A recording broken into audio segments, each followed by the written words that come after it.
Hi, welcome to Lighthouse Energetics. Thank you all for joining us today. Today we have someone very spectacular, and I'm very proud to have her on here. Her name is Gina LaVerde. She is a medical intuition teacher. She is an author and homeschooling mama who dove into deep in the natural health when her son became very ill and he received a diagnosis of autism. And from there, her life completely transformed into who and why she became who she is, as well as she's going to share her story way back from when she was a childhood too, but we'll go into that soon. So thank you so much, Gina, for being here. And thank you for your time and everything. Oh, absolutely. Thank you so much for inviting me. It's a pleasure to be here with you. Yeah. And so you're visiting us from Florida. Yeah. So we just talked about that, and that's kind of exciting. Got warm weather down there. Yeah. So, and congratulations on your book as well. Thank It's you. called Are You Eating Your Bugs? What a title that you came up with. And so, but at the same time, it gets people wanting to look into it. What is that Right. about? And understanding, everything what the doctors tell you. Or do you take a probiotic? No, you need to take a probiotic and a prebiotic. You need to do this, you need to do that, you need to drink cloves with water, you need to do this. And lately I've been, oh my God, I've been like studying everything. What do I need to do to make sure I don't have bugs? And if so, what are the good bugs? So we're definitely going to talk about that too today. So, but yeah, thank you so much for being here. So let's start with a little bit of background about you. Well, I guess one of the reasons why I'm here is because I'm really called to share. My life has been a series of miracles. You shared a little bit about my son having been diagnosed with autism. And for him, we discovered that he had a lot of gut issues. Um, and literally, by the grace of God and prayer, my son healed very, very quickly from a lot of these symptoms that were causing him sickness. And I promised God that if I found a way, that I would then help other people. So really, my son is the catalyst for why I'm not shy anymore, why I've healed through many of my own medical and health issues, and why I'm called out into the world to be a healer and a teacher, and really just somebody who can say, just because I did it, that means you can. It doesn't mean that you might do the same exact thing that I did, but it's a sense of hope and maybe a possibility that what helped me will help you too. So I come from a background of being a mom who had to then dive into studying very deep because the doctors and the professionals that were meant to help us and tried to help us, they didn't have the answers. And what I discovered was not only were the answers inside of me, but they were really powerful, that we had the power to do far beyond what we thought. And that not only do I have it, you have it, my son has it, everybody has it, and then it comes out a little bit differently for everybody. So I do teach medical intuition. It's been, almost 2 decades of learning and growing. And my son is 18. He's applying for jobs now. I'm helping him with job applications. So we've come full circle with that. And so I do teach how you can bring this into your own home and family and life with your clients and things like that. So that's just a little bit, about No, where I. that's great. That's great. Yeah. So I know you have upcoming classes. So there's a couple things we want to talk about today. So, like with the classes and so forth, what would you be teaching someone, like a mom or anyone in particular, at what level that they're at and so Yeah. forth? Yeah. So Mhm. the main people I work with are parents of children with special needs and also practitioners and people who have been really sick, and they're really smart. I mean, if you've been through a healing journey, you know that the sicker you get, the smarter you get because you've met many doctors and professionals. You've learned how to read tests. You've learned a lot. You've been around the block. These are my clients. They're very, very smart. And so they're not beginners in any way. Some of them might think they are. but they're really not. And so I teach medical intuition from a standpoint of, we're going to be using this to help others, ourselves and others, right? And so we're starting April 20th this year. I've been teaching it for like 15 years now. The first class is all about what kind of psychic or what kind of intuitive are you, because we've already established we know you are. And so, how do your messages come to you? And how you can really refine that. And for example, I have the belief that our bodies are always talking to us. And we're not really taught on how to listen. And so, like, for example, today I was headed to a meeting and I told my husband, let's not go. The guy's not going to be there. And we committed to going, right? And so he's like, really? And I'm like, yeah, really. He's not going to be there. So, I go, well, okay, fine, we'll go. But then we're just going to have to come back. And so basically what I did was I didn't trust my own intuition that the guy wasn't going to be there. And we kind of wasted a little bit of time, right? So he was like, "You were right." And so what would have happened? The question is, what would have happened if I actually just trusted it right away? None of us trusted all the time right away. So in the first class, we learn what are the signals that you get when it's a really urgent thing, and like, how do we play with that? Like, for me, when I'm channeling, it always comes up my right side and like kind of like up my spine. Like, this is information that I am sharing no matter what, right? But if it's like a little spark, I might be like, well, maybe it's wrong. Even me, right? So like no one's immune to that, right? So, in the first class, we discover what are your patterns and how does your information come to you. We do all kinds of exercises and practices to bring that out. And in every single class that I teach, the students give readings to each other. And we're looking at the body as a quantum, experience, right? We're looking at the body as frequency. We're not necessarily looking at the body as we will go through the organs and the digestive system and everything, but we're really coming into it as frequency, so that we get something that we can feel with our hands, something that we can sense with our inner knowing, right?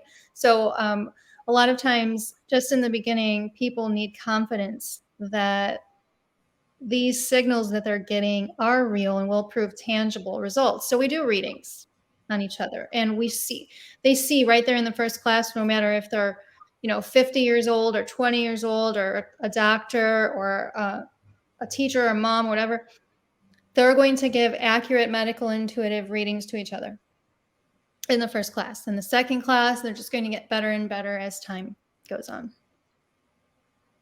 I love it. I love it. And that's the best thing is when it's hands-on, and visual, it really helps people, you know. I mean, I was taught different when I went to massage school. We had advanced classes and teachers coming in, touch for health and everything. And they're telling us all the stuff that's like book stuff. And I was like, well, that sounds weird. I don't even know if it's real because I can't feel it, can't see it, all that kind of stuff. So definitely, I think that your class is going to be great because you're actually hands on. And to Right. me, that's the best way of learning is actually hands on and with feedback and everything. So that's pretty amazing that you're doing that. Yeah. Yeah, no, that's great. I'm signing up. It's a lot of fun. We do body movement. Mhm, I encourage people that are mhm, joining. We're going to be doing it in person and mhm, also through Zoom. So I encourage people that are joining on Zoom to bring a mhm. partner or just be ready to practice with a partner, because we do things like sit spine to spine and we go vertebrae by vertebrae, just tuning into the other person's body. We do eye gazing, just all kinds of ways, hand to hand, all kinds of ways that we can measure energy from each other and then Wow. decide what that means for us. Because every intuitive is going to get messages in a different way. You're an intuitive, right? Right. So I remember a long time ago, I was doing a medical intuitive reading for somebody and I was getting beer. I was hearing beer, beer, beer. And I was trying to tune in and see what it meant. And the person had like a tummy, their tummy was like big, like bloated. Okay. And they had like a candida infection. And so we needed to go through that. But why was I hearing beer? Because Mhm. to me, beer meant like a bloated tummy. And Right. so it wasn't that the person was drinking beer or couldn't drink beer or beer was the culprit or anything like that. But Mhm. intuitives, we all get messages in ways that are comfortable for us to understand. And so That's true. we might see like we might both know that somebody has a cold or a flu, but I might see them sneezing and you might see them taking elderberry syrup. In either way, we're both correct, right? So Yeah. I like to encourage people to see it in the way that they see it and really embellish that and, be Mhm. proud of that and get more of that so that you can be confident to share with whoever you're working with. No, that's great. I like that. I think that's a great way to do everything. That's great. So now I'm going to go ask something of you. So you told me that ever since you were a child, you pretty much had a lot of psychic abilities. So what is some of your first experiences with that? And then you understood that that's what it was. Yeah, so many experiences. My hands would vibrate, and they still do, but I'm more used to it now. So, Hmm. um, my hands would vibrate when I touched certain people, more vibration. I was a little bit addicted to it. Like there were people I really liked, I'd want to touch them all the time. If somebody got hurt, I would run to them, put my hands on them. The that's It's kind of interesting because I just thought that's how everyone felt. So in school, one thing I would do is like put my feet on the person next to me. I would just like be playing footsie with everybody in my school.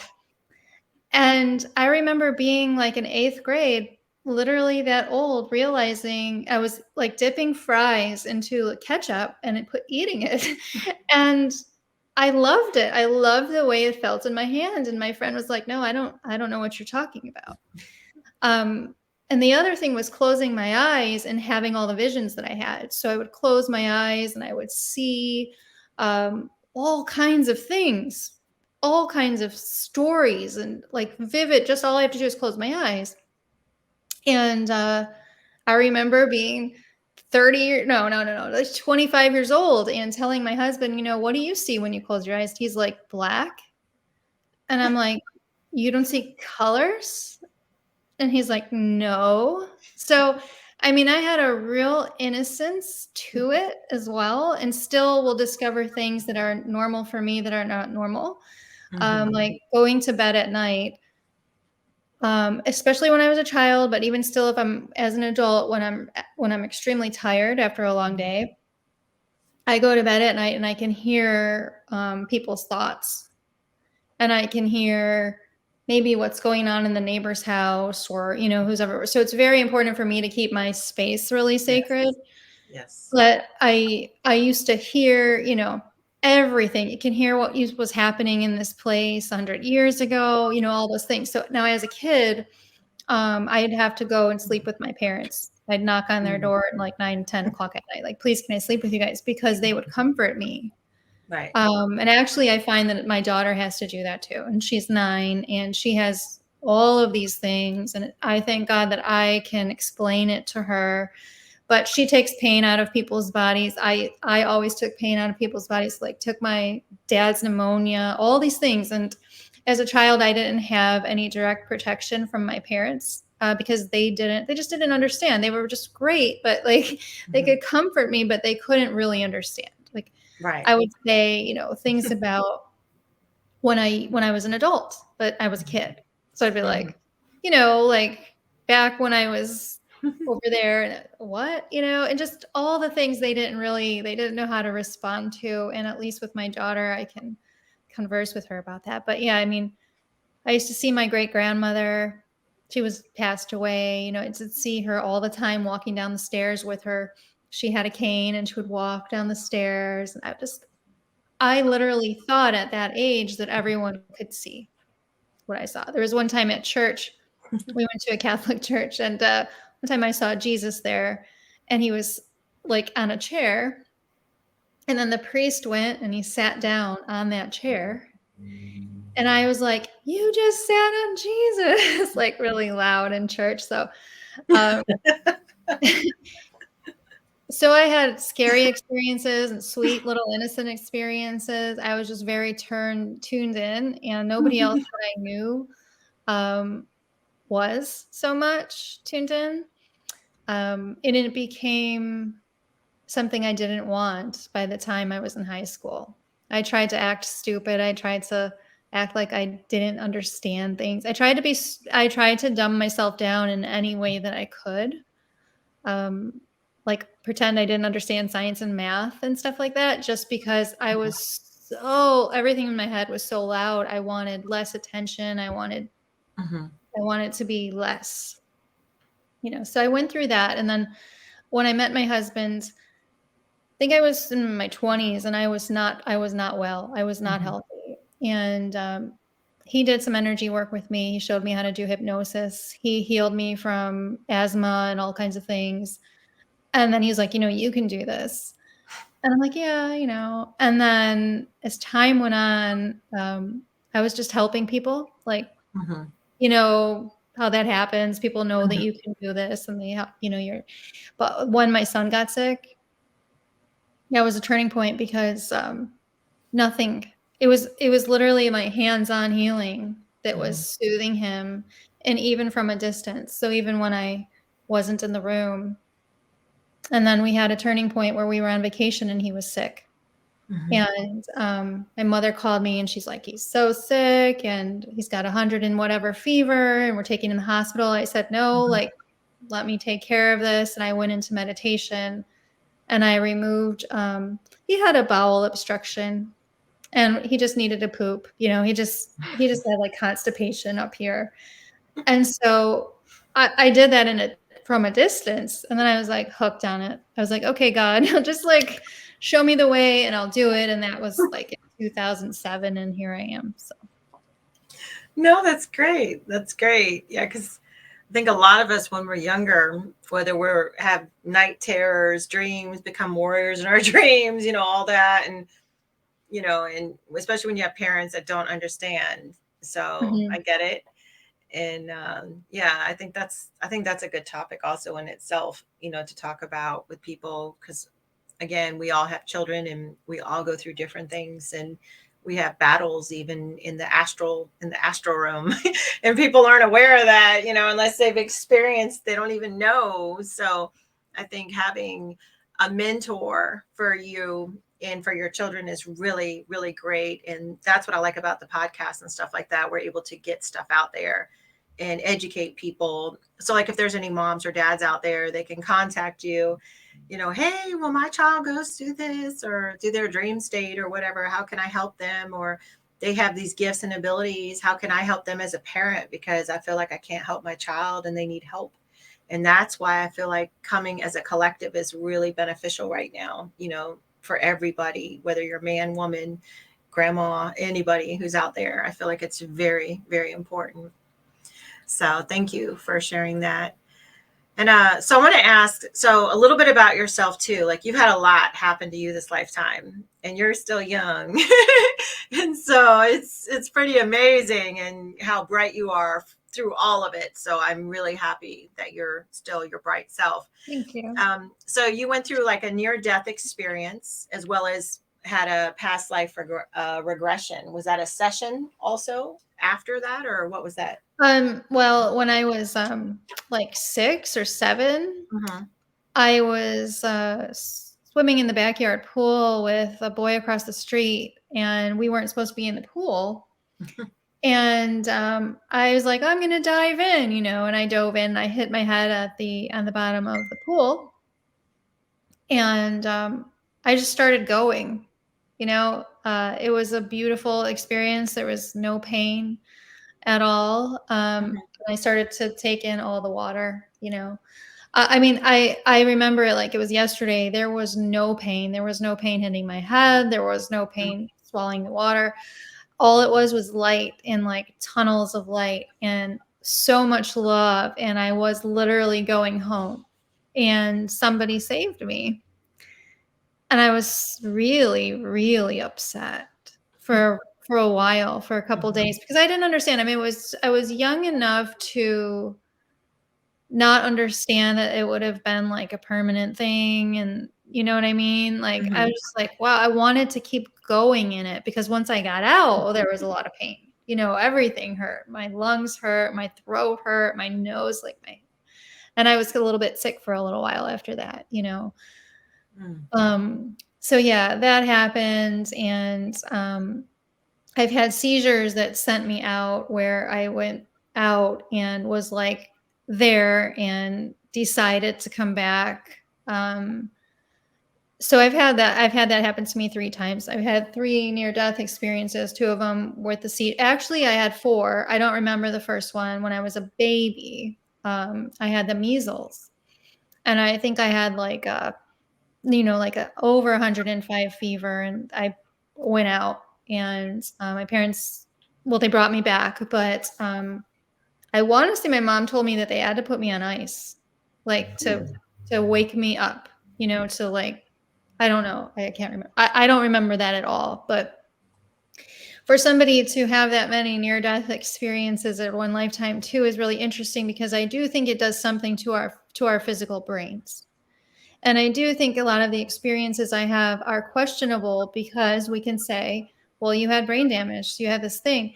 But I also think that when one part of our brain is damaged, other parts are highlighted, and that these are actual things that all of us can tap into, and we just don't. And when we don't exercise them, they sort of become dormant. Yes. And you can see that with autism, in that you'll have a genius in one sense, and in another sense, they don't. The people with autism often have a big struggle in one area or a couple areas, and another area you're like, wow, that's amazing. They're an artist or a musician or a mathematician, and all that comes so easily to them, right? So I think that a lot of it, our brain plays a big role, and we shouldn't discount it when we're talking about like psychic experiences and past life experiences and things like that. No, that's great. Yeah. Yeah. Definitely with the brain, you got me thinking we all need to be practicing. You know how we got to exercise for our body? Well, we got to exercise for our brain. How do we Right. do that? Right. We do that in my family. We do brain exercises. There's something called Brain Gym that everybody can get, and there's YouTube videos that are free or you can purchase. And they just teach you, like, I mean, one of the things that you can learn is just like crossing the midline of your body so that you activate both the left and the right hemisphere of your brain. And then just like, even just something like this, like where you're tapping both shoulders, you're turning on both sides of the brain. And a lot of times, if we are in a pattern, like some of us they say we're more left brained or we're more right brained. I look at it as like more of a pattern, like a pattern that we're always in.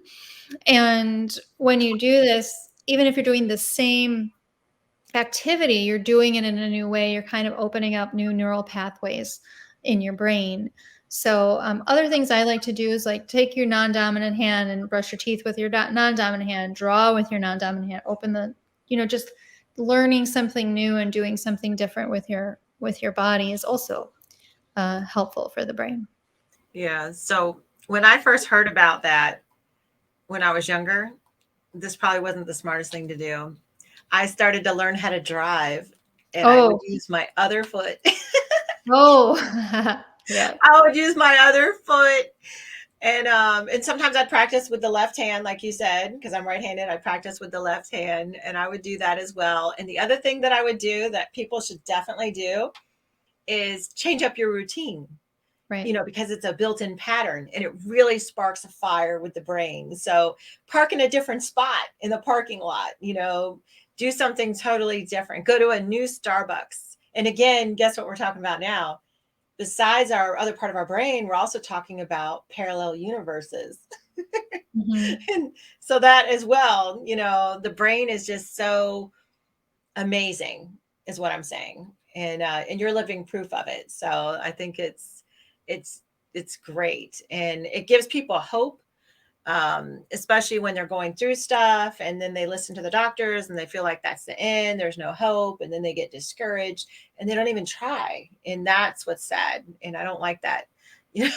That bothers me. Yeah. So I'm glad, getting this out here. And also with your book and, doing sessions with you and stuff like that, I think will really help a lot of us out, in that respect. So thank you for that. Um, yeah. So another thing I was going to ask you, because I'm not sure if we're having a commercial or not. So we're gonna go ahead. One of those things I don't know, what's Okay. happening. Okay, but it's all good. It's all good. So, are you all right with talking about visitations? Okay. Okay. Some of us will resonate, some of us will be scared, whatever, whatever, but it's okay because pretty soon everything's coming out. So, Yeah, I'm up for grabs, whatever. I mean, tell me when. we've all had a myriad of Oh, experiences, right? hold on, Gina. Hold on. Okay. We're going to come back to that. We're going to do Okay. a quick break. We got the A-OK, and we're coming back to visitations from other worlds. Okay. All right. Be right.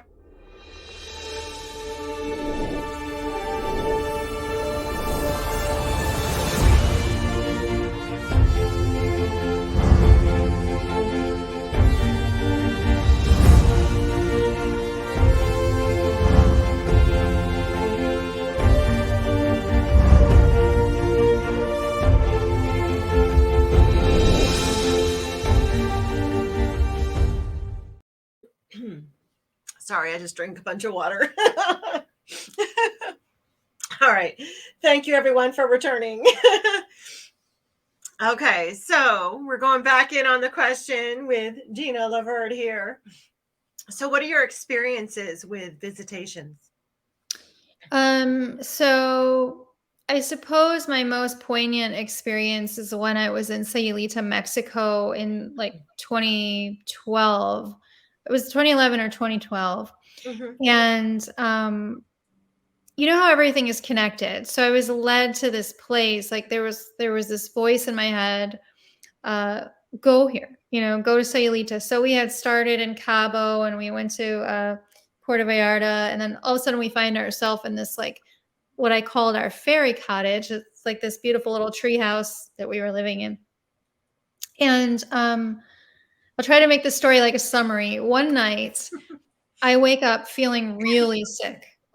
And I talk about this in my book. So I talk about it a little bit more in depth in my book. But I woke up feeling really sick, like a migraine, and I'm going to just really really sick to where I got out of bed and I couldn't really stand, so I crawled to the bathroom. And I'm in the bathroom and I see 4 or 5, I don't remember if it's 4 or 5, like beings, all white, just very tall, white, all white, wearing white hair, long white hair. And I look at them and I tell them, you are not getting inside of me. Like, you're not like, it's not going to be like that. You know what I mean? And I got the message that that wasn't what they were here for, but they could see that I was afraid, right? So I call my husband and I say, he's in bed, and I call his name and I ask him to come over, and he comes and he puts his hands on me, and those people disappear. They totally disappear. They're gone. I don't see them anymore. But the only thing that would really lift my feeling is me doing energy work on myself, right? And my husband falls asleep and I still don't feel 100% well. And all of a sudden I see the ship, like a cylindrical silver, flying ship appear, not in my place, but I see it psychically in a field right across the street from my place. Mm-hmm. And when I see it, that feeling of nausea just comes over me a lot more. Just, I feel like I might die right now. I feel like I'm going to die. And then I just lift up my hands and I can see like the light coming out of my hands towards the ship. And I matched the vibration and I felt fine. I was like, oh, okay. So the vibration of the ship was so strong, it was making my human body really sick. It wasn't until I matched the vibration that I felt okay. So this was not my first experience with like other beings, but my first experience knowing that these beings were not from here. And I freaked out. And I went and I talked to my landlady because I don't know. I ran downstairs and she was like, "Oh my God, you had an experience, didn't you?" And I said, "Yeah. How did you know?" And she said, "Well, a lot of people around here have those experiences." So she winds up introducing me to a friend of hers who photographs these beings because they arrive there, they come there all the time. And so she showed me that yes, they were there last night when you had that experience, and here's pictures. Is this what you saw? I was like, oh my God. So this woman takes pictures, and what you saw in her pictures was not the whole body, but you'd see like the skeleton and you'd see the bones and like the long fingers and you'd see the bones.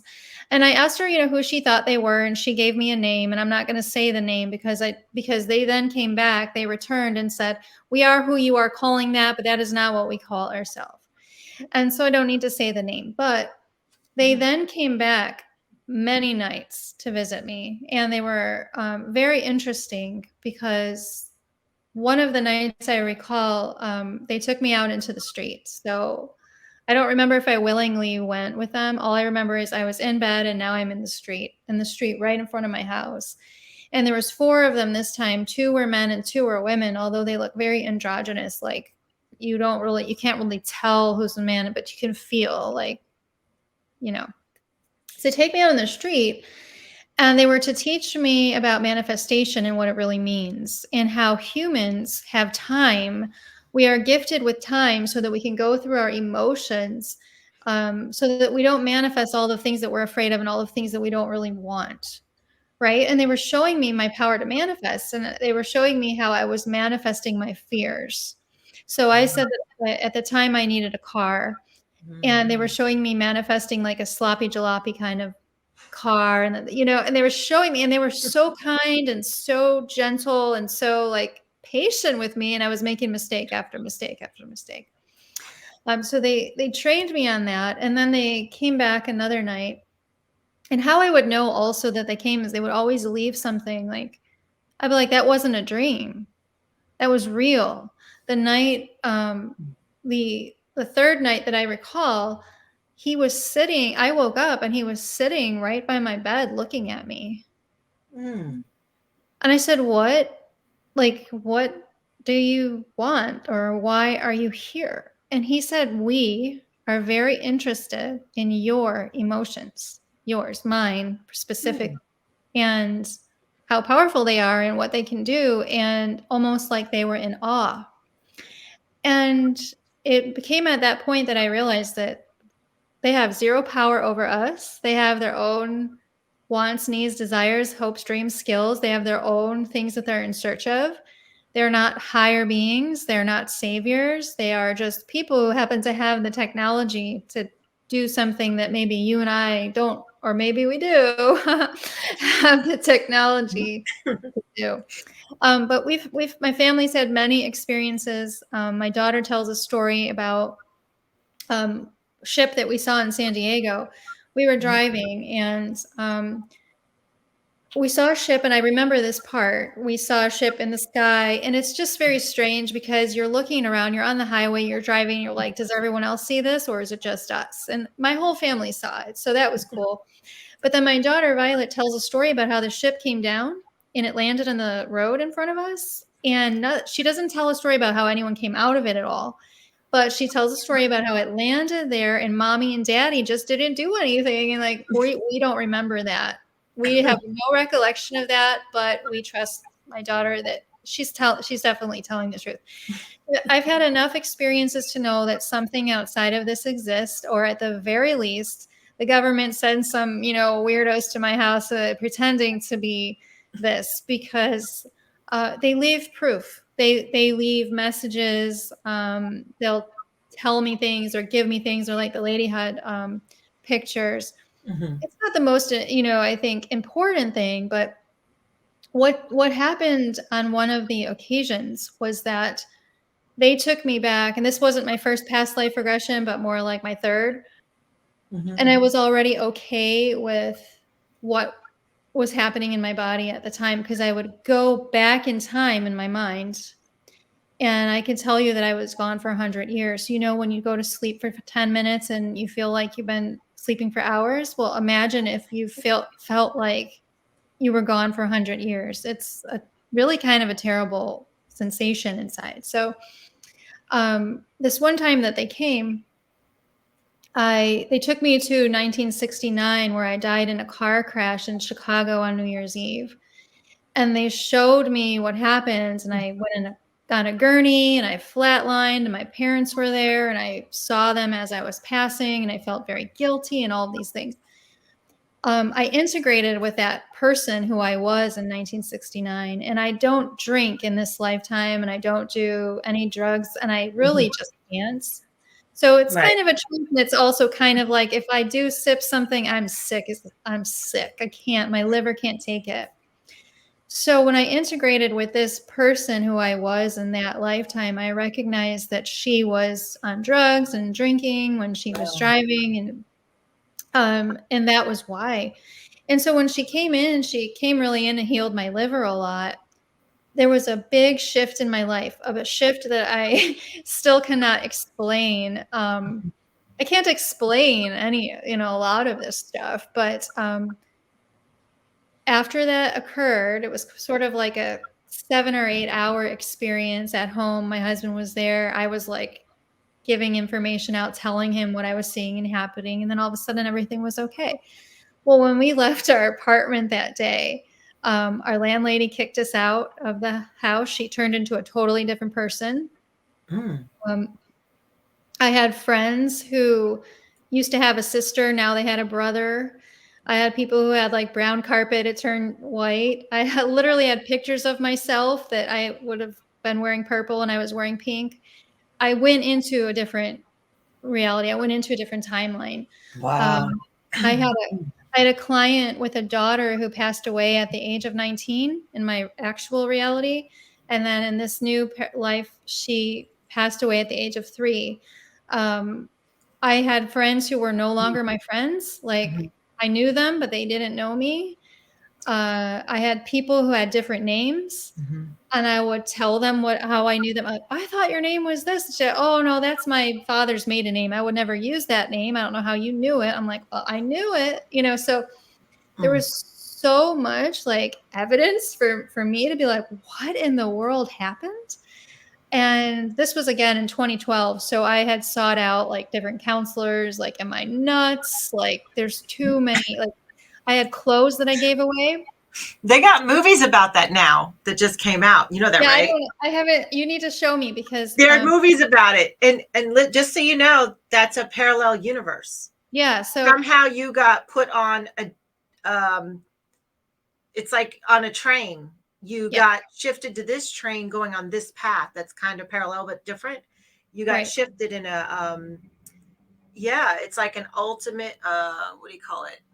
I can't think of the name, but yeah. But we'll talk about that later. It was crazy. I gave away a bunch of clothes when I moved to Mexico because imagine you want to lighten the load, right? So those clothes were back in my closet. And I was like, and so I did meet other people who had the same experiences. And for a while we would record the experiences and tell each other, and that was comforting. Well, Gina, I know we're having fun talking. We're going to have to put you back on and go a little deeper with you. Oh, sure. So, but we're going to have to go. But definitely, everyone, check out the links down below and get a hold of Gina. She has an upcoming class that she's going to be teaching with Medical Intuitive, and it will definitely help you out. Any questions, please reach out to her. Get her book. I'm getting her book. I'm getting her book for all my kids. Are You Eating Your Bugs? And definitely it will transform you. She's told me about someone she helped with cancer, so they don't have cancer anymore. This is a book you need. It's a must read. We'll put it on our website as well. So go on lighthouseenergetics.live as well. And we'll do some shorts on our YouTube page as well. Great. So thank you, Gina, so much for being with us. Thank you so much. And thank you to our audience out there. Thank you for being on Lighthouse Energetics, and look for our shorts and everything this week. And thank you, SKST Radio. Bye.